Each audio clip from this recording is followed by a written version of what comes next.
Tomorrow, New York City Council is going to consider a bill to regulate the growing number of sidewalk sheds here in New York City. As we've reported, there have been numerous safety issues with these sheds, one of them collapsing on a woman in 2017. And yet more and more of them are popping up.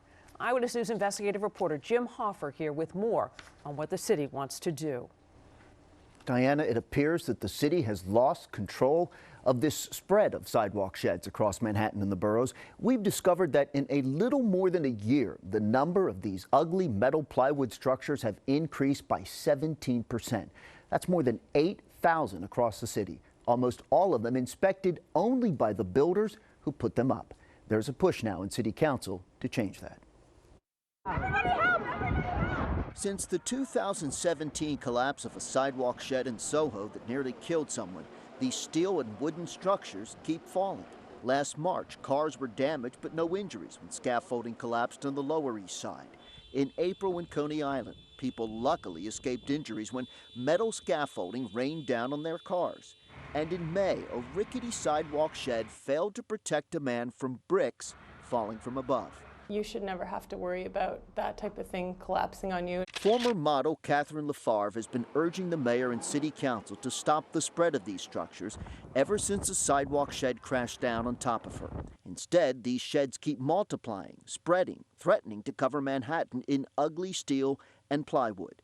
Since her near-death experience in 2017, 1,200 additional sheds have gone up, adding about 30 more miles to the 300 miles of metal and wood hanging over city sidewalks. A total now of 8,197 sheds, and all of them self-inspected by those who built them.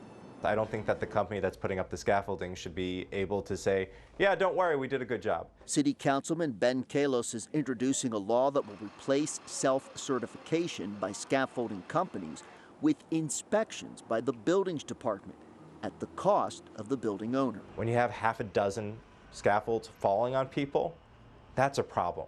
And there's an easy solution. It's just make sure it gets inspected by somebody who isn't the person who put it up. Kalos believes charging building owners for inspections on a 3-month cycle will push them to fix the facades in their buildings, allowing the scaffolding to come down. We found sidewalk sheds, though, that have been up for more than a decade, like this one in Harlem and this one on Central Park West.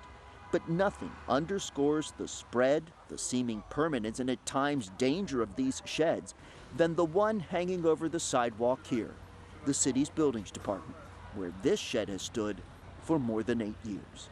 Every 3 months after that scaffolding goes up, they're going to have to pay more and more, up to as much as $2,000 per inspection, to make sure that that scaffolding is safe. A building department spokesman tells us they share the council members' desire to reduce the number of sidewalk sheds around the city. The city can and has imposed fines against owners who delay repairing their crumbling facades, which keep those sheds up for years. Here's the rub, though. The fines, they're rarely paid and almost never enforced.